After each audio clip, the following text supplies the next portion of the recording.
The door exploded inward with a shriek of tortured metal. Captain Alara Chen didn't flinch. She counted the seconds between the blast and the guard's response. 3, 4, 5 too long. The Velkari were confident, which meant they were careless. Her fingers found the lock mechanism she'd been working on for 6 days, feeling the final pin slide into place. The magnetic restraints around her wrists released with a whisper. Beside her, Marcus grabbed his daughter's hand. Little Sage, 7 years old and terrified, had stopped crying 2 days ago.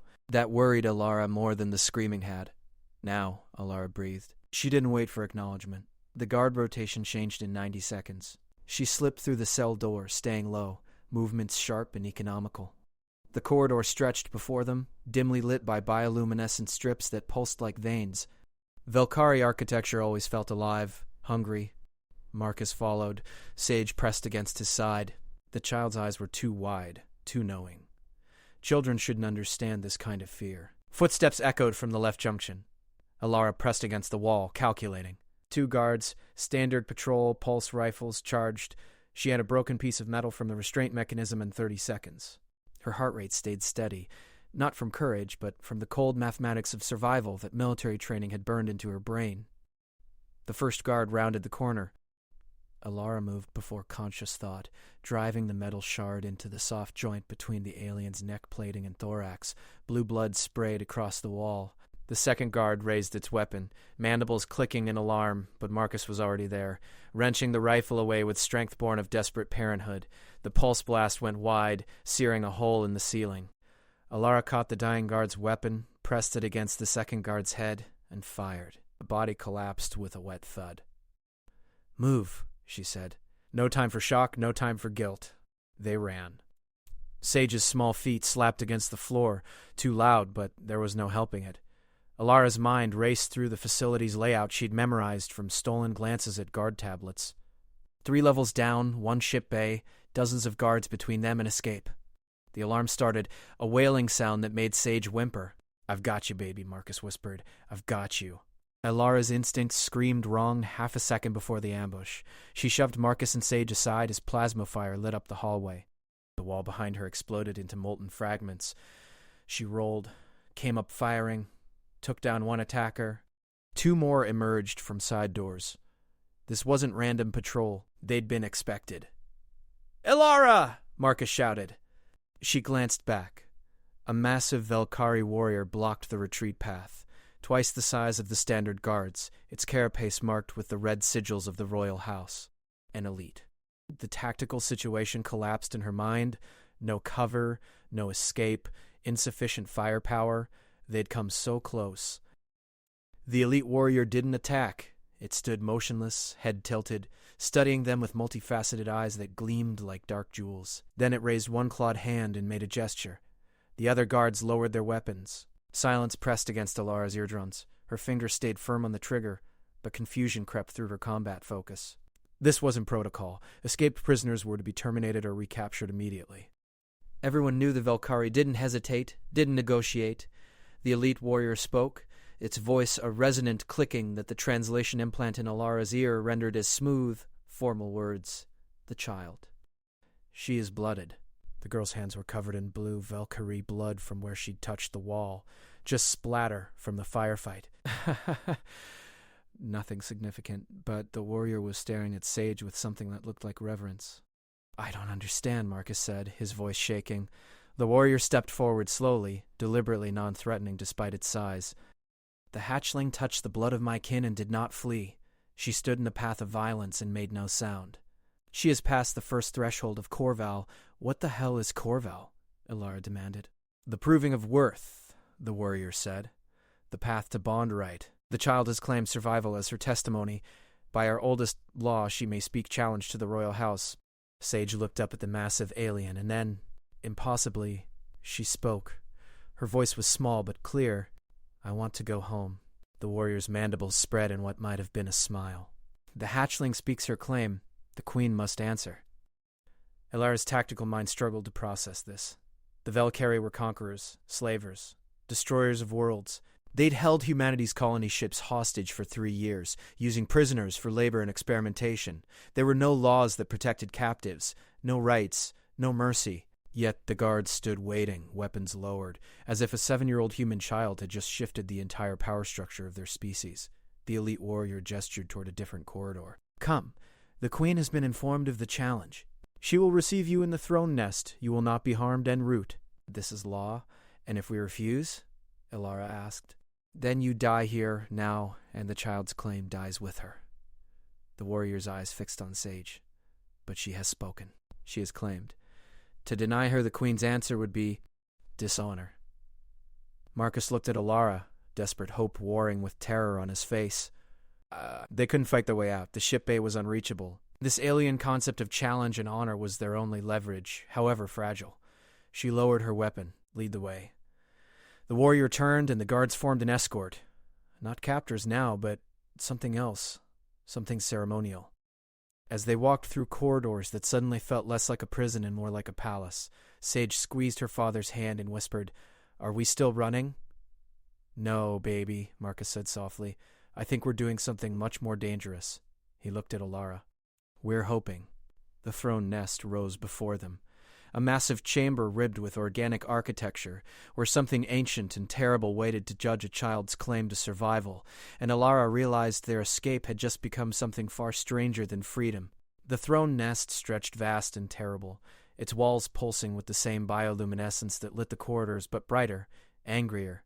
The ceiling disappeared into darkness overhead, and the air smelled of ozone and something sweet that made Alara's throat tighten. Rows of Velkari nobles lined the chamber, their carapaces adorned with precious metals and genetic modifications that marked status, extra mandibles, iridescent plating, eyes that glowed with unnatural colors. At the center, on a throne that seemed grown from the floor itself, sat the queen. She was enormous, easily 3 times the size of the elite warrior who'd escorted them.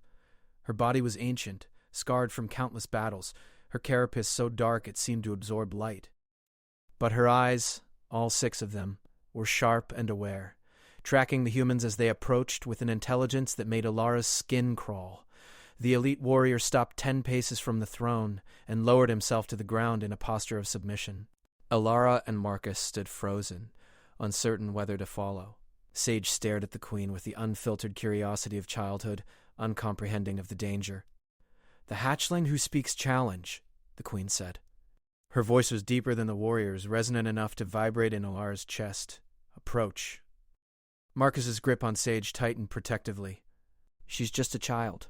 Whatever your customs are, she didn't know." "Ignorance does not negate claim," the queen interrupted. Your offspring touched warrior blood and stood unflinching. She spoke her desire. By the Corval, her words carry weight. The queen leaned forward, and the nobles shifted restlessly. "Step forward, hatchling. Let me see what manner of creature dares invoke our oldest law." Elara moved beside Marcus, her tactical mind screaming that this was wrong, that they should grab Sage and run, that ancient alien customs wouldn't protect them from executioners. But the guard stood silent, waiting, and the queen's eyes held a terrible patience. Sage walked forward. Just walked, her small hand slipping from Marcus's grip, her feet padding across the chamber floor with a child's fearless trust that adults would keep her safe. Marcus made a desperate sound and moved to follow, but the elite warrior raised one claw in warning. "The challenge is hers alone," he said quietly. "To interfere is to void the claim." Sage stopped before the throne, craning her neck to look up at the massive alien queen. She should have been terrified. Any rational creature would be. But Sage had spent 3 years in captivity, had watched her mother die from contaminated water, had learned that screaming brought pain and silence brought survival. She'd burned through her terror days ago. "You are very big," Sage said. A ripple passed through the assembled nobles. Shock, perhaps, or amusement. The queen's mandibles clicked slowly, thoughtfully. "And you are very small," the queen replied. "Yet you claim Corval. Do you understand what you have done, hatchling?" "No," Sage said honestly. The queen made a sound that might have been laughter. Honesty, rare in these halls. She shifted on her throne, and the movement sent nobles scrambling backward. "Corval is the ancient right of the desperate. When our people were young and survival was uncertain, any who proved themselves worthy through trial could claim bond right with the royal blood. They could demand answer to their challenges, seek protection, even join the royal household." Her eyes fixed on Sage. "But it has not been invoked in 700 cycles. None have dared. None have been deemed worthy.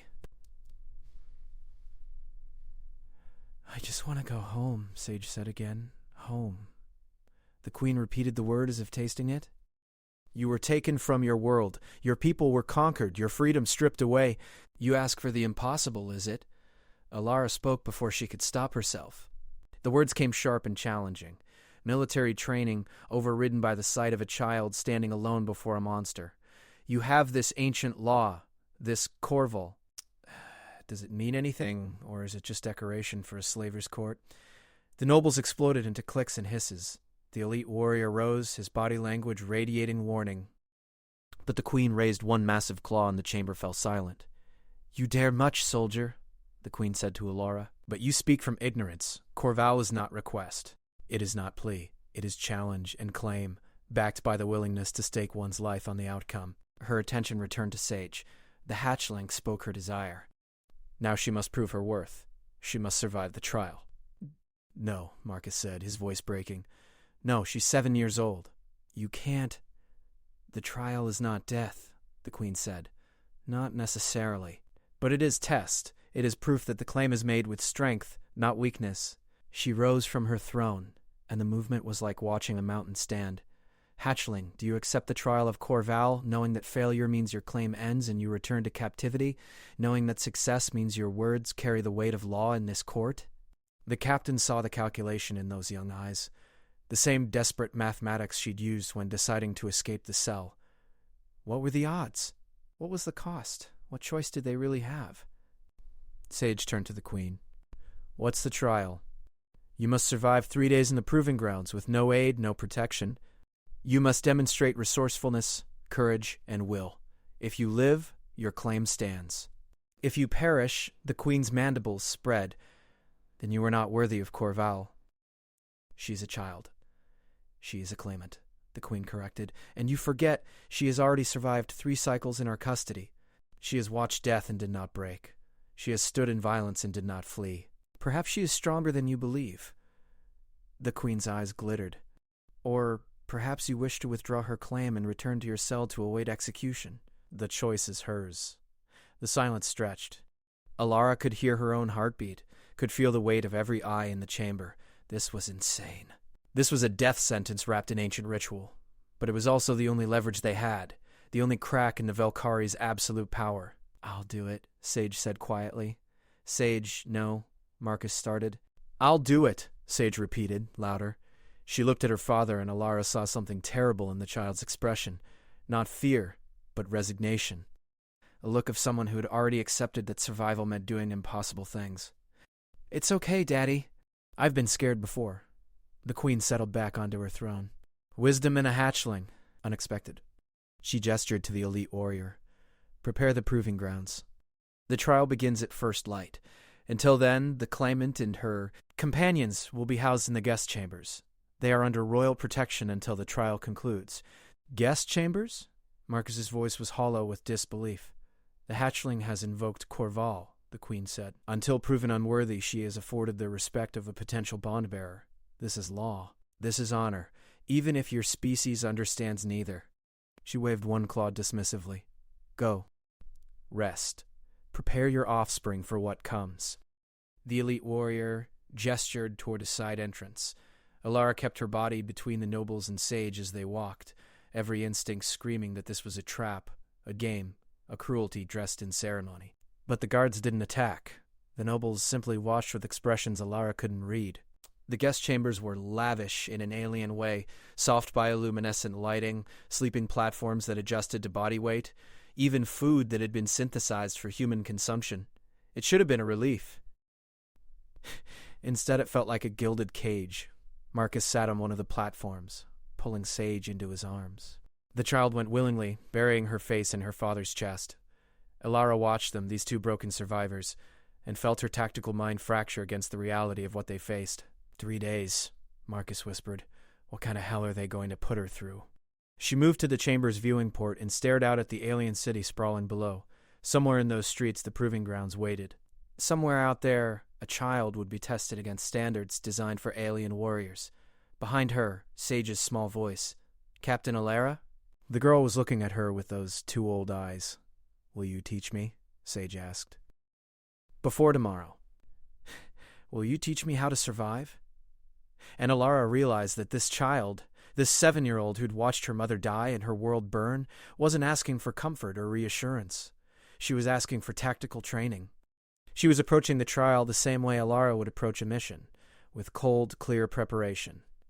Yes, Alara said. The word came out rough. I'll teach you everything I can. She crossed the room and knelt beside Sage, and together they began to plan for the impossible, while outside the window the alien city pulsed with 1,000 lights, and somewhere in its heart the proving grounds waited to judge whether a human child could claim the right to speak truth to power. The first light came gray and cold through the viewing port, filtering through the alien city's perpetual mist. Alara hadn't slept. She'd spent the night drilling Sage on survival basics, how to find water, how to recognize edible from poisonous, how to make shelter, how to stay hidden. The child had absorbed it all with frightening focus, asking questions that cut straight to practical application. No tears, no complaints, just the grim determination of someone who understood the stakes. Marcus had alternated between pacing and collapsing into silent despair. Now he sat holding Sage's hand, his face haggard. The door opened. The elite warrior stood waiting, his carapace painted with ceremonial symbols. "It is time," he said. They followed through corridors that grew rougher, more industrial, until they emerged into a vast arena. Not the throne nest's organic grandeur, but something older, carved from raw stone. The proving grounds. Alara's tactical assessment came automatically. Circular space, approximately 300 meters across, walls too smooth to climb, no obvious exits. The floor was uneven, terrain, rock outcroppings, shallow pools of water, patches of alien vegetation, survival environment contained and controlled. The queen waited at the arena's edge, surrounded by nobles and warriors. Spectators, Alara realized with disgust. This was entertainment for them. Sage stood at the boundary, looking small against the vast space. She wore simple clothing provided by their captors, and carried nothing. No tools, no weapons, no supplies, just herself. The queen's voice echoed through the arena. The trial of Corval begins. 3 days, hatchling. Survive and your claim stands. Fail and you return to obscurity. She paused, mandibles clicking. The grounds are not empty. There are predators within, creatures from our homeworld. Some will hunt you. Some can be avoided. Wisdom will serve you better than strength. Marcus made a broken sound. Alara's hand went to his shoulder, gripping hard, keeping him grounded. Sage turned to look at them one last time. Her face was pale but composed. She nodded once, acknowledgement, perhaps, or goodbye, and then walked into the proving grounds. The entrance sealed behind her with grinding finality. Now we wait, the elite warrior said quietly. He gestured to an observation platform. You may watch. It is permitted. I don't want to watch my daughter die, Marcus said hoarsely. Then pray she does not, the warrior replied without inflection. Alara pulled Marcus to the platform anyway. If Sage was going to face this alone, the least they could do was bear witness. The platform offered a clear view of the arena through some kind of energy field that functioned like one-way glass. Sage moved cautiously into the terrain, using the techniques Alara had taught her. Slow steps, constant observation, never committing to a path until she'd checked for danger. Good, she was thinking. The first hour passed in tense silence. Sage found water in one of the pools, tested it carefully before drinking. Just as Alara had instructed, she gathered vegetation, sniffing and examining, before discarding most of it. Smart. Don't risk unknown food sources until desperate. Then the predators came. They emerged from crevices in the rock, sleek six-legged creatures with ridged carapaces and wickedly sharp mandibles. Smaller than the Valkyrie guards but faster, built for hunting. 3 of them, spreading out in a classic pack formation. Sage saw them. Froze. For a terrible moment, Alara thought the child would panic, would run and trigger the predator's chase instincts. But Sage remembered the training. She dropped low, making herself small and slowly back toward a rocky outcropping. The predators circled, chittering to each other in sounds too high-pitched for Alara's ears. They were testing, probing, trying to provoke movement. Sage stayed still, barely breathing, pressed against the rock. Minutes stretched. The predators lost interest and skittered away toward easier prey, something small and quick that Alara couldn't identify. Marcus released a breath he'd been holding. She's okay. She's okay. 3 days of this. 3 days of constant threat. The odds were brutal. The queen approached the observation platform, her massive form casting shadows. Your hatchling shows unexpected skill. Where did she learn such tactics? From me, Elara said coldly. Last night, every minute we had. Interesting. The queen's eyes tracked Sage's movements below. You gave her warrior knowledge. Most would have wasted time on comfort, on false reassurance. There was something like approval in the alien's voice. Perhaps there is more depth to your species than we believed. If you believed that, you wouldn't have enslaved us, Elara said. The queen's mandibles clicked. We enslaved you because you were weak, scattered, easily conquered. Survival of the strong is natural law, but Corval recognizes that strength takes many forms. Your hatchling demonstrates this. Marcus turned from watching Sage. Why do you care? Why this trial? You could have just killed us in the cell. The queen was silent for a long moment, her eyes distant. 700 cycles ago, our people faced extinction. We were hunted by machines we had created, nearly destroyed by our own hubris. In those desperate times, Corval emerged, the law that any who proved their worth could join the fight, regardless of birth or rank. It saved us, but we grew strong again, and strength breeds arrogance. We forgot why Corval mattered. Until now. Until a human child invoked it, Elara said. Until a hatchling reminded us of our own history. The queen's gaze sharpened. If she survives, she will have earned voice in this court, and perhaps perspective we have lost. Below, Sage had found a sheltered crevice and was attempting to build a fire using friction techniques. It was slow work for small hands, but she persisted with grim focus. The first day bled into the first night. Sage managed a small fire, ate some of the vegetation she deemed safe, and wedged herself into the crevice to sleep in shifts, never fully vulnerable. The predators prowled but didn't attack.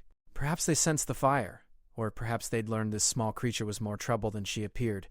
Day 2 brought new challenges. A violent storm swept through the arena. Artificial, Elara suspected, part of the trial's design. The crevice flooded. She was forced into the open, soaked and shivering, searching for new shelter while lightning split the artificial sky. She fell. Hard. Elara saw the child go down, saw her clutch her ankle, saw pain flash across her face, sprain, possibly fracture. Catastrophic in these conditions. Marcus started toward the arena entrance. The elite warrior blocked his path. You cannot interfere, the warrior said. The law is absolute. She's injured, Marcus shouted. She's 7 years old. She is Corval, the warrior said. To help is to dishonor her claim. You condemn her with kindness. Elara grabbed Marcus, held him back even as every instinct screamed to break through and rescue the child. But the warrior was right. If they interfered, Sage's claim would be void, and they'd all return to captivity and death. Sage pushed herself upright. She couldn't put weight on the injured ankle. So she crawled, across rocks, through mud, dragging herself toward an overhang that might offer shelter. It took her 2 hours to travel 50 meters. The assembled Valkyrie nobles watched in absolute silence. Some looked uncomfortable, others fascinated. The queen's expression was unreadable. Sage reached the overhang and collapsed, chest heaving. She stayed down for a long time. Too long. Elara's heart hammered against her ribs. And the child moved again. She tore strips from her clothing and bound the injured ankle, creating a crude splint using a straight piece of rock. Field medicine, improvised and imperfect, but functional. Elara had taught her that too. Night fell again. Day 3 dawned. Sage was pale, feverish, clearly in pain, but she kept moving, kept surviving. She'd found a rhythm.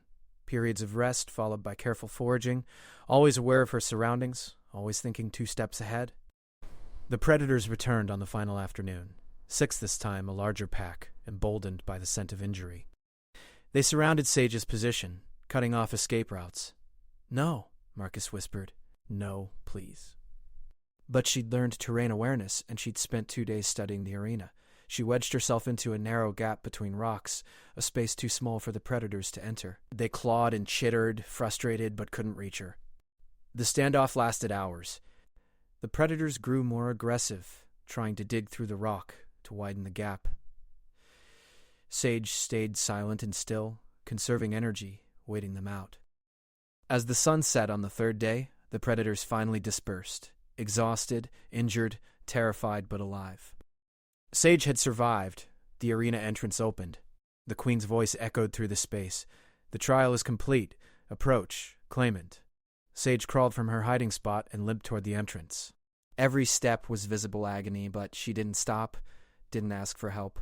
She crossed the threshold on her own power and stood before the queen, swaying but upright. The queen descended from her platform, towering over the small human child. The assembled nobles fell silent. "You survived," the queen said. "You demonstrated resourcefulness, courage, and will. You honored the trial." She lowered herself until her eyes were level with Sage's. "Your claim stands. By the law of Corval, you have earned the right to speak truth in this court. Your words carry weight. What say you, small warrior?" Sage swayed on her injured ankle, her face fever bright. She looked at the queen, and when she spoke, her voice was clear despite the pain. "I want to go home," she said. "I want my dad to go home. I want Captain Alara to go home. I want all the humans you took to go home." The court erupted, nobles clicked and hissed. The queen raised one claw for silence. "You claim Corval not for yourself alone, but for your entire species," the queen said slowly. "Ambitious, perhaps too ambitious." "You asked what I wanted," Sage said. "That's what I want." The queen studied her, and Alara saw something shift in the ancient alien's expression. Calculation, perhaps, or respect.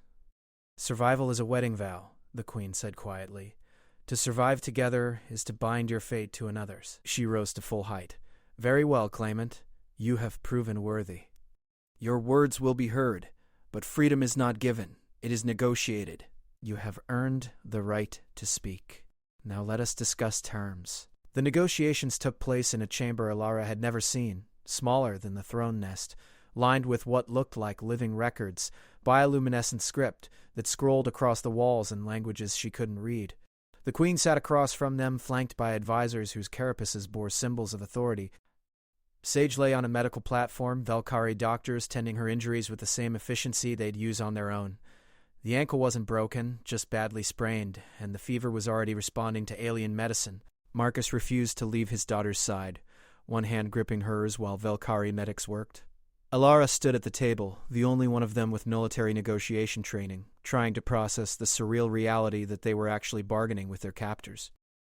"The hatchling's claim is valid," the queen said, "but let us speak plainly.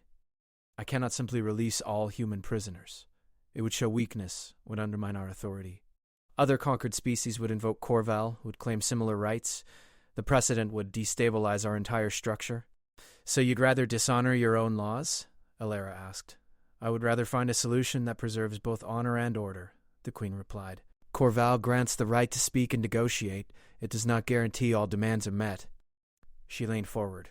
"But it does require that claims be addressed seriously. So let us negotiate, Captain. What are you willing to offer in exchange for freedom?" Alara's mind raced. What did they have to bargain with? They were prisoners, powerless, except for this one ancient law that Sage had accidentally triggered. "What do you want?" The queen's mandibles clicked thoughtfully. "Information. Understanding. Your species has proven surprising. You are physically weak, your technology primitive, your worlds easily conquered, yet you demonstrate resilience we did not anticipate. Your hatchlings survived a trial designed for our own warriors. You escaped a cell that has held far stronger species. I want to know why." "You want to understand humans," Alara said slowly. "I want to understand what makes you dangerous," the queen corrected. "Because resilience like yours, unchecked, becomes rebellion, and rebellion spreads." She gestured to her advisors. "But if I understand your strengths, perhaps I can find alternative arrangements." An idea crystallized in Alara's mind. Dangerous, audacious, probably insane. "But they had nothing else. You want to understand humans?" "Let me offer you a trade. You release all human prisoners, return us to our worlds. In exchange, I will serve as your advisor on human psychology and tactics, a liaison between our species." The advisors erupted in clicking protests. The queen silenced them with a gesture. "You would willingly return to custody?" the queen asked. "Not custody." Service Alara met the alien's gaze steadily. "I would be here by choice, as a consultant, with the freedom to communicate with Earth, to ensure your treatment of released prisoners. You get the understanding you want. Humanity gets freedom. And maybe, just maybe, we start building something other than slavery and war." Marcus's head snapped up. "Alara, no. You can't. Someone has to, Alara said quietly. And I'm the one with military training. I'm the one who can teach them enough to satisfy their questions without giving them weapons to use against us.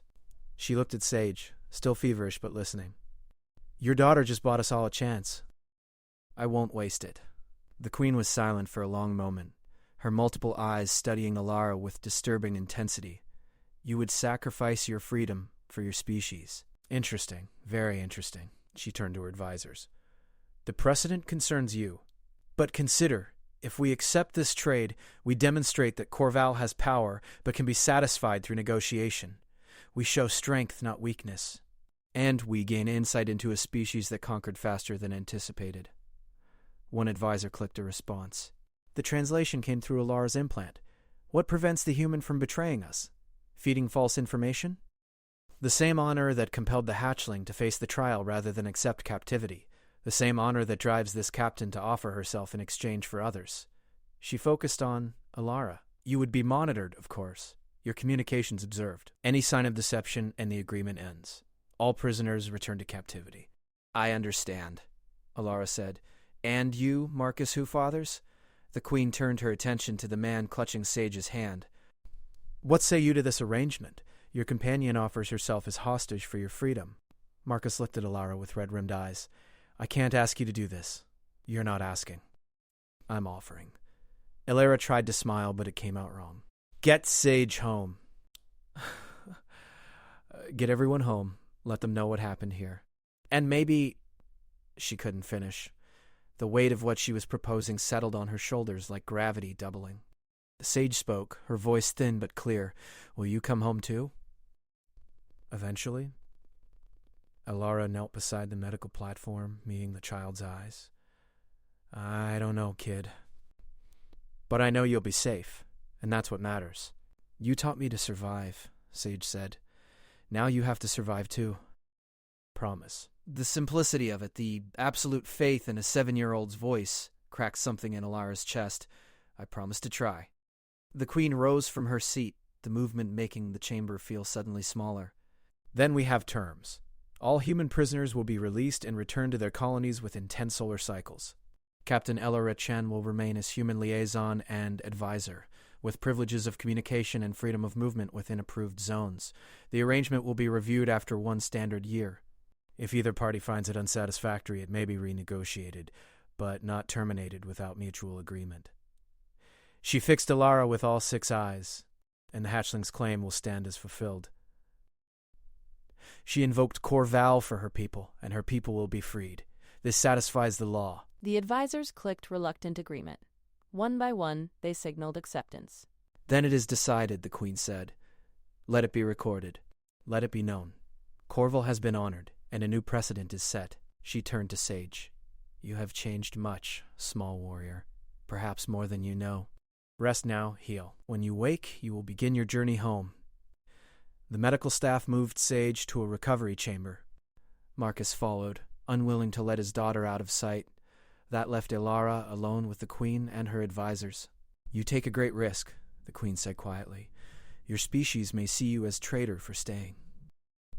But they'll be alive to hate me. That's enough. Such certainty and sacrifice. It is very... The Queen paused, searching for a word. Human. I begin to see why you trouble us so. She gestured to an advisor, who brought forward a tablet-like device. This contains the basic protocols you will need. Living arrangements, communication permissions, scheduled sessions with my advisors. You will teach us, Captain, and perhaps we will teach you as well. Teach me what? That survival takes many forms. That strength is not only in conquest. The Queen's mandibles spread in that unsettling approximation of a smile. That even old laws can find new purpose. Over the next 8 days, Alara watched the human prisoners process out. Hundreds of them, gaunt and traumatized but alive, boarding transport ships that would take them to the nearest human colonies. She helped coordinate the release, documented each person, ensured they had medical care for the journey. Some recognized her as a fellow prisoner. Others saw her staying behind and looked at her with confusion or pity. Marcus and Sage left on the final transport. Alara came to see them off, bringing the child a small carved stone she'd found in the proving grounds, a memento of survival. Thank you, Marcus said, his voice thick. For everything. For keeping us alive, for teaching her, for... He couldn't continue. Take care of her, Alara said, and when she's older, tell her why I stayed. Tell her it mattered. I will. Marcus pulled her into a brief, desperate embrace. Then he lifted Sage and headed toward the ship. Sage looked back over her father's shoulder. I won't forget, she called. I'll remember what you taught me. Alara waved until they disappeared into the ship, until the transport sealed and lifted away. Then she stood on the platform, watching until it became a star among stars, until she couldn't tell which light was her last connection to home. The elite warrior who'd first escorted them to the throne nest approached. It is done. All humans are released. Your oath begins now. I know, Alara said. Why? The warrior asked. It wasn't an accusation, just curiosity. You could have negotiated your own freedom. The hatchling's claim was strong enough. Because someone had to build a bridge, Alara said. Because if all I did was escape, nothing changes. The next human ship gets captured, the cycle continues. She turned to face the warrior. But if I stay, if I teach you that we're more than weak primitives, maybe next time you think twice before taking slaves. Optimistic, the warrior observed. Realistic, Alara corrected. I'm a soldier. I deal in tactical advantages. And the best advantage humanity can have right now is time. Time to prepare, time to grow, time to become strong enough that you can't conquer us anymore. She smiled grimly. You want to understand humans? Lesson 1. We play the long game. The warrior's mandibles clicked in what might have been amusement. The queen chose well. You will be an interesting advisor, Captain. As they walked back into the fortress city, Alara felt the weight of her choice settle fully on her shoulders. She traded her freedom for her species, her future for theirs. It was the kind of sacrifice that tactical manuals covered in abstract terms, but that felt very different when it was your life, your choices, your loneliness. But she'd made a promise to a 7-year-old girl who'd survived 3 days of hell through sheer determination. She'd survive this too. However long it took. 3 months passed in strange routine. Alara's days became a rhythm of teaching sessions with Velkari advisors, careful explanations of human psychology, culture, tactical thinking. She walked a constant tightrope, revealing enough to satisfy their curiosity, but never so much that she armed them against her own people. It was exhausting, isolating work. Her quarters were comfortable but unmistakably monitored. Every communication with Earth was screened. She was valuable property, not a person. But she was also learning how the Velkari thought, what drove their expansion, what internal fractures existed in their empire, information that might someday prove crucial. The Queen summoned her regularly, not always for official sessions, sometimes just to talk, to ask questions about human concepts the advisors couldn't grasp. Humor, love, art. Things that had no tactical value but seemed to fascinate the ancient ruler. Your species bonds through weakness, the Queen observed during one such session. You care for injured, for young, for those who cannot contribute to survival. It is inefficient, Alara said. And it's what makes us strong. Because knowing someone will care for you if you fall means you're willing to take risks, to sacrifice, to trust. She thought of Marcus and Sage. That little girl survived your trial because she knew her father loved her, because I taught her and she trusted me. Bonds made us all stronger. The Queen was silent, processing. Perhaps. Or perhaps it is simply a different kind of survival strategy. No less brutal, just disguised. Maybe both, Alara conceded. Then, 4 months after the prisoner's release, everything changed. Alara was in her quarters when the alarm started, a different sound than she'd heard before, urgent and panicked. The door opened and the elite warrior appeared, his carapace marked with battle damage. Come with me, now. What's happening? Human fleet. They've breached the outer defenses. Alara's heart lurched. Humanity attacking? Here? We don't have the firepower to... You do now, apparently. The warrior pulled her through corridors filled with running soldiers. The Queen demands your presence. She believes you can negotiate. They reached a command center, walls covered in tactical displays. Alara's military training kicked in automatically, reading the battlefield even as her mind reeled. 8 human warships, designs she'd never seen, weapon systems that shouldn't exist yet. They were hitting the Velkari defense platforms with devastating accuracy. The Queen stood at the center, directing forces with calm precision despite the chaos. Captain Chen? Explain. I can't, Alara said honestly. This is impossible. Humanity couldn't have built those ships in 4 months. And yet they attack. The Queen's eyes were hard. Did you betray us? Feed information to your people? No. Every communication was monitored. You know I couldn't. Alara stared at the displays, trying to think. Unless they were already building them. Before the prisoner release. Before Sage's trial. A new voice cut through the command center. Human coming through communication channels. Velkari Command, this is Admiral Rodriguez of the Human Coalition Fleet. Stand down your defenses and prepare to receive boarding parties. We're here to retrieve Captain Alara Chen and any remaining human prisoners. You have 30 minutes to comply. The Queen's mandibles clicked sharply. Boarding parties, how very human. Reckless courage masquerading as tactics. She turned to Alara. What do you recommend, Captain? How do I respond to your rescuers? This was disaster. If the Velkari fought back, both sides would take massive casualties. If they surrendered, the fragile peace she'd been building would shatter, and if she helped either side, she'd betray someone. Let me talk to them, she said. Please. Let me explain what happened here, what we've built. What you've built? The Queen repeated. An advisor arrangement? A temporary peace, hardly worth dying for. It's worth more than war, Alara said urgently. Your Majesty, if you fight now, humanity will never trust negotiation again. And if they destroy you here, your empire loses face across a dozen species. But if you let me explain, if we can show them that peaceful resolution is possible. The Queen studied her for a long moment. Then she gestured to a communication officer. Open a channel to the human fleet. Alara stepped to the communication console. Admiral Rodriguez, this is Captain Alara Chen. Stand down your attack. A pause. Then, Captain Chen, you're alive? Intelligence suggested you might be held captive.